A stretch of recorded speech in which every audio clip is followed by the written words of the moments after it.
জামায়াতে ইসলামের যে লিডারগুলোকে হত্যা করা হয়েছে প্রত্যেকটা হত্যাকাণ্ড সম্পূর্ণ মিথ্যা ছিল।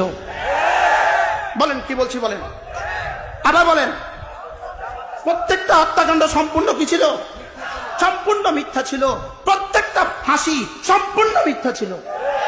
বলেন প্রত্যেকটা ফাঁসি কি ছিল? বলেন, নারাজ হবেন না তো। প্রত্যেকটা ফাঁসি মিথ্যা ছিল, প্রত্যেকটা হত্যা মিথ্যা ছিল, প্রত্যেকটা জেল মিথ্যা ছিল।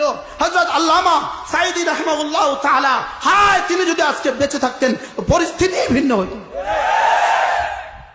তাকে যে নির্মমভাবে হত্যা করা হয়েছে এই ইতিহাস বাংলাদেশের মানুষ জানে না। এই ইতিহাস বাংলাদেশের মানুষ কি জানে না? উলামায়ে উম্মতের রক্ত, জামাত ইসলামের রক্ত, বিএনপির রক্ত, সবগুলো রক্তকে একসাথে করলে যেই ফলাফল, এই ফলাফল হলো 5ই আগস্টের ফলাফল।